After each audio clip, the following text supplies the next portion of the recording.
Hello students, welcome to word channel. आज के इस वीडियो में मैं आप लोग को पढ़ाने वाला हूँ गाला पेपर 2 का सेक्शन ए। बात करें तो जो आपका सेक्शन ए होता है ना, वो 20 मार्क्स का होता है। तो जो बच्चा टॉप करना चाहता है या कोई बच्चा पास होना चाहता है, दोनों के लिए सेक्शन ए काफी ज्यादा इंपॉर्टेंट है, जिससे आपके पूरे में से पूरे मार्क्स भी आ सकते हैं और अगर आप पास होना चाहते हो तो बहुत अच्छे से पास भी हो सकते हो। ठीक है, तो ये वीडियो को एंड तक जरूर देखना, जिससे आपको हर एक एमसीक्यूज अच्छे से आ जाए। आगे बढ़ने से पहले मैं आप लोग को बता दूं कि अगर आप लोग अपनी 12th की प्रिपरेशन बहुत ही बढ़िया तरीके से करना चाहते हैं तो आप लोग हमारी सुप्रीम बैच में ज्वाइन हो सकते हैं, जो हमारे ऐप पे अवेलेबल है और ऐप की लिंक जो है वो डिस्क्रिप्शन में अवेलेबल है। और हर एक गाला पेपर के अगर आपको सॉल्यूशंस चाहिए ना, तो वो हमारे ऐप पे आपको फ्री ऑफ कॉस्ट मिल जाएंगे। सो ऐप को तो डाउनलोड करके जरूर रखना, जो आपको आगे भी काफी हेल्पफुल रहने वाली है। तो चलिए शुरुआत करते हैं आज का हमारा ये वीडियो, जहां पे मैं आपको गाला पेपर 2 का सेक्शन ए पढ़ाने वाला हूं। तो एक एक करके हम लोग सारे क्वेश्चन पढ़ते हैं और समझते हैं।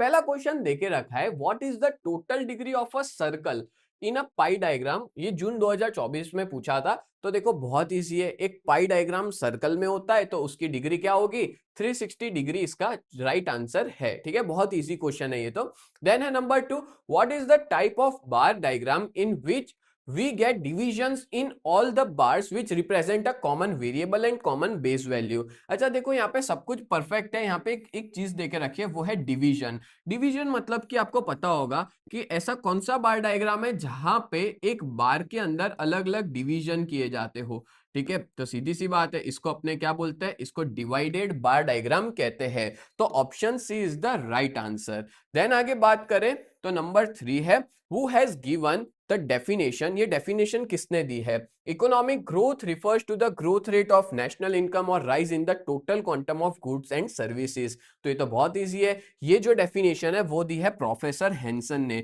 आप लोग अपने चैप्टर नंबर 2 में सेकंड पेज पे ये देकर रखा हुआ है। ठीक है, प्रोफेसर हेंसन। और एग्जाम में भी अगर इकोनॉमिक ग्रोथ का मीनिंग आता है ना, तो आप ये डेफिनेशन लिख सकते हो, बहुत ही बढ़िया है। देन बात करें number 4, what is the maximum value of PQLI, physical quality of life index. तो आपको पता ही है, ये भी इजी है कि जो पीक्यूएलआई की वैल्यू होती है ना, वो हमेशा 0 से 100 के बीच में होती है, 0 से 100 के बीच में होती है। तो मैक्सिमम वैल्यू क्या होगी, 100 होगी। ठीक है, तो राइट आंसर क्या है, 100। और अगर एग्जाम में मैक्सिमम की जगह पे मिनिमम पूछा होता तो आप क्या लिखते, तो आंसर आता 0। बट यहाँ पे क्या पूछा है, मैक्सिमम पूछा है, तो आएगा 100। बोलो क्लियर हो गया। देन बात करें, who gave the definition inflation is said to have occurred when monetary income rises faster than real income। देखो ये मार्च 2025 में आया था, मतलब कि लास्ट ईयर की एग्जाम में ही पूछा गया था। तो इसका आंसर आएगा पिगो। तो आंसर आएगा ऑप्शन बी। तो जो पिगो है उन्होंने ही डेफिनेशन दी है ये वाली, ठीक है, इन्फ्लेशन वाली। देन आगे बात करें, ये आपका चैप्टर नंबर 3 से क्वेश्चन था, मनी एंड इन्फ्लेशन वाले चैप्टर से। देन नंबर 6 है, how many major types of deposit exist in bank in India. तो यार यहाँ पे यार आप लोग याद रखना, बहुत से बच्चे गलतियां भी कर देते हैं। यहाँ पे एक ऑप्शन नहीं देके रखा, अभी मैं बताता हूँ आपको। बेसिकली आपकी बुक में भी 3 ही अकाउंट दे करके रखे हैं, कौन से अकाउंट है वो भी बता देता हूँ। तो इनकेस मान लो ये क्वेश्चन 1 मार्क में भी आ जाता है ना, तो आपको याद रहेगा। एक होता है करंट अकाउंट, ठीक है, तो ये याद रखना पहला। दूसरा होता है आपका सेविंग अकाउंट, ठीक है, और तीसरा होता है लॉन्ग टर्म फिक्स या तो फिर फिक्स डिपॉजिट, या तो long term fix deposit account, ठीक है, जिसको अपने एफडी कहते हैं। तो इस तरह से टोटल 3 तरह के आपको अकाउंट देखने को मिलते हैं बैंक के अंदर। ठीक है, अब इसमें मान लो ऑप्शन 4 होता तो बहुत से बच्चे वो भी लिख लेते हैं, क्योंकि सेविंग के अंदर का ये एक टाइप है रिकरिंग अकाउंट। तो वो भी बच्चे लोग क्या कहते हैं कि वो ही अलग से एक टाइप ले लेते हैं, बाकी एक्चुअल में देखने आए तो 3 ही टाइप है। ठीक है, चलो नेक्स्ट आगे देखें। तो वो is the custodian of India foreign reserve, foreign currency का जो रिजर्व है उसका कस्टोडियन कौन है। कस्टोडियन का मतलब होता है करता धरता, मतलब पूरा फॉरेन करेंसी हैंडल कौन करता है। तो सिंपल है, इसका आंसर आएगा आरबीआई। आरबीआई ही जो है जो पूरे फॉरेन एक्सचेंज को संभालती है, देखती है। देन आगे बात करें number 8, how many minimum daily calories पर person per day is decided by Indian council of medical research for urban areas. मतलब कि आईसीएमआर ने मिनिमम कैलोरीज रिक्वायर कितनी बताई थी। तो ये क्वेश्चन काफी इंपॉर्टेंट है, तो याद रखना अर्बन एरियाज के अंदर ना 2100 कैलोरी आएगा। और अगर मान लो यहाँ पे आपको क्या ध्यान रखना है, अर्बन एरिया, अगर अर्बन की जगह रूरल पूछा होता ना तो उसका आंसर होता 2400 कैलोरीज। ठीक है, बट यहाँ पे अर्बन पूछा है तो आंसर क्या आएगा, 2100 कैलोरीज। नेक्स्ट आगे बात करें तो इन which year prime minister Awas Yojana was started for urban poor in India. तो ये क्वेश्चन बहुत इजी है, आपको याद रखना है पीएमएवाई प्रधानमंत्री आवास योजना उसकी शुरुआत हुई थी 2015 के अंदर, 2015 is the correct answer, option B is the correct answer. ठीक है, ये तो डेट है, याद रखनी है आपको, ईयर याद रखना है। Which type of unemployment is caused by replacement of simple mobile phone, यानी कि पहले बटन वाले जो मोबाइल फोन आते थे ना उसको हट करके स्मार्टफोन आ गए, तो इसकी वजह से कौन सा अनएम्प्लॉयमेंट जनरेट हुआ। तो ना जब भी कोई ओल्ड गुड्स जाता है और नया गुड्स आता है मार्केट में, तो उसकी वजह से जो भी अनएम्प्लॉयमेंट क्रिएट होता है ना, तो उसको अपने कहते हैं फ्रिक्शनल अनएम्प्लॉयमेंट। याद रखना, तो कौन सा है option, option D is the correct answer, frictional unemployment. Done. चलो नेक्स्ट देखते हैं नंबर 11।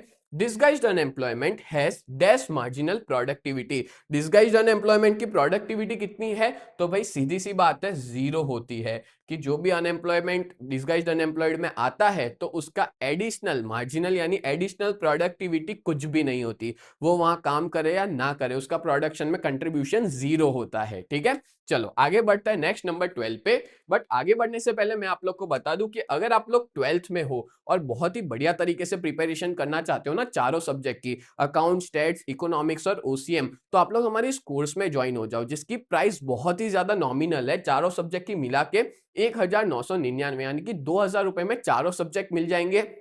एज वेल एज हमारी बहुत बढ़िया टीम है, कल्पेश सर जो है वो आपको अकाउंट्स पढ़ाएंगे, हेमल सर आपको स्टैटिस्टिक्स पढ़ाएंगे और मैं आप लोग को इकोनॉमिक्स और ओसीएम पढ़ाऊंगा। और सच बता रहा हूं इसमें काफी बच्चे जुड़ चुके हैं, काफी बच्चे ज्वाइन हो चुके हैं। अगर आप अच्छा रिजल्ट चाहते हो तो इसमें अगर ज्वाइन होते हो ना तो सच में बहुत बढ़िया रिजल्ट आएगा। आपको हर एक चैप्टर्स के रिकॉर्डेड वीडियोस मिलेंगे, आप वहां पे टेस्ट दे पाओगे, मतलब टेस्ट सीरीज अवेलेबल है, एमसीक्यूज के फॉर्म में आप अलग अलग टेस्ट दे पाओगे। एज वेल एज आपको वहां पे काफी सारा स्टडी मटेरियल मिलेगा जो आपके बोर्ड की एग्जाम में काफी हेल्पफुल रहेगा। और मैं मोस्ट इंपॉर्टेंट क्वेश्चन पहले हमारी इस ऐप में लाऊंगा, सुप्रीम बैच में लाऊंगा, जो इस बार बोर्ड में पूछे जाएंगे। ठीक है, most expected most likely questions जो है वो मैं आपको पहले ऐप में दूंगा। तो सच बता रहा हूं, आप सब लोग ऐप में जुड़ जाओ। और अगर आप लोग हमारे इस कोर्स के बारे में ज्यादा डिटेल्स चाहते हो तो हमारी वेबसाइट को विजिट कर सकते हो www.ugt.co.in। ठीक है, अगर आप हमारा कांटेक्ट करना चाहते हो तो हमारा ऑफिस का नंबर है 7202012221।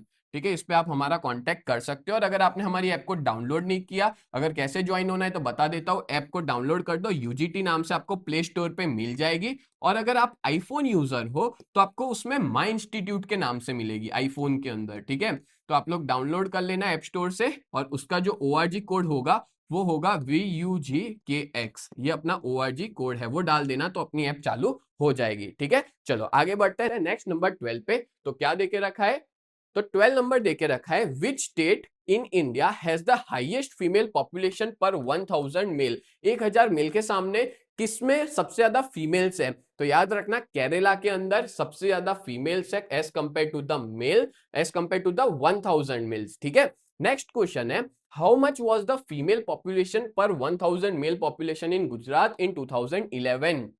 तो देखो क्या पूछा है, गुजरात पूछा है 2011 में, तो गुजरात में जो पॉपुलेशन थी वो थी 918, 918, यानी कि 1000 मेल के सामने 918 वुमेन्स थी। ठीक है, मतलब वुमेन्स का रेशियो कम है। देन बात करें, which crop is included in the food grain. Food grain में कौन सा क्रॉप आता है, तो देखो मेज लग रहा है, सुगर केन तो हो नहीं सकता, ग्राउंडनट भी नहीं है, सनफ्लावर भी नहीं है, तो आंसर आएगा मेज। ठीक है, option A is the correct answer, maize is the correct answer. Then बात करें, what happens owing to trade. जब ट्रेड होता है तो क्या देखने को मिलता है, mobility of factor of production decline, नहीं वो तो बढ़ती है।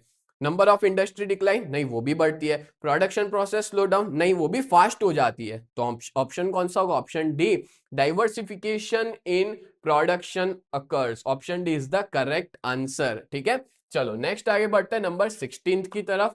What was the rank of India in global merchandise exports in the year 2014। तो देखो काफी साल तक अपना ये रैंक सेम रहा था, पहले 29 था, फिर अपना हो गया था 19th रैंक। ठीक है, अगर आप लोग टेबल देखोगे ना तो उसमें दे करके रखा हुआ है, आपके फॉरेन ट्रेड वाले चैप्टर के अंदर ये दे के रखा हुआ है। नेक्स्ट है नंबर 17, खाखरा मेकिंग इंडस्ट्री। तो देखो खाखरा मेकिंग इंडस्ट्री जो है ना वो एक बेस्ट एग्जांपल है किसका, कौन सी इंडस्ट्री का, तो उसका आंसर आएगा कॉटेज इंडस्ट्री। तो कॉटेज इंडस्ट्री जो है वो करेक्ट आंसर है, ऑप्शन ए। देन बात करें number 18, how many types of industries takes place on the basis of investment size. Investment size के बेसिस पे कौन सी इंडस्ट्रीज होती है, तो कितने टाइप्स की होती है, तो जनरली 5 तरह की होती है types of industry on the basis of investment. Answer आएगा 5। अच्छा, मैं आपको बता भी देता हूं कौन सी 5 है, याद रखना। एक होती है कॉटेज इंडस्ट्री, ठीक है, यहाँ पे इंडस्ट्री आप लोग समझ लेना है। फिर होती है टाइनी इंडस्ट्री, ठीक है। फिर होती है स्मॉल स्केल इंडस्ट्री, ठीक है। फिर होती है मीडियम स्केल इंडस्ट्री, और बात करें लास्ट तो लार्ज स्केल इंडस्ट्री। तो इस तरह से टोटल 5 अलग अलग तरह की इंडस्ट्री आपको देखने को मिलती है on the basis of investment size में। तो आंसर आएगा 5।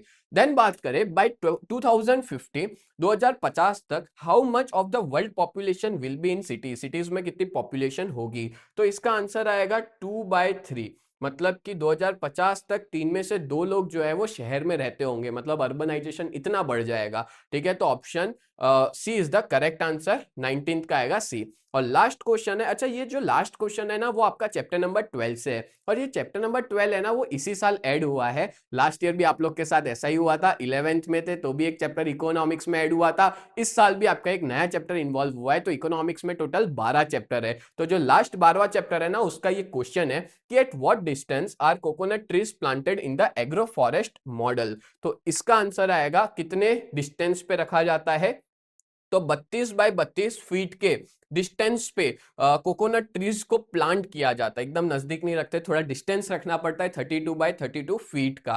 बोलो क्लियर हो गया। तो इस तरह से आज के इस वीडियो में मैंने आपको पेपर 2 का सेक्शन ने बहुत अच्छे से एक्सप्लेन किया है। तो उम्मीद करता हूँ ये पूरा वीडियो आपको बहुत अच्छे से समझ में आया होगा। एक और चीज मैं आपको बता दूं, देखो हमको ना आप लोग के सपोर्ट की काफी ज्यादा जरूरत है। अगर आप लोग हमारी चैनल को सब्सक्राइब करते हो और अपने सारे दोस्तों के साथ शेयर कर देते हो ना, तो हम आपके लिए ऐसे ही काफी सारे इंटरेस्टिंग वीडियोस लेकर के आएंगे जो आपकी पढ़ाई में काफी ज्यादा हेल्प करेंगे। और मैं साथ साथ में मोस्ट इंपॉर्टेंट क्वेश्चन से लेके हर एक चीज यूट्यूब चैनल पे लेके आऊंगा। तो चैनल को जरूर सब्सक्राइब करें। तो मिलते हैं नेक्स्ट वीडियो में, तब तक लिए bye and thank you so much.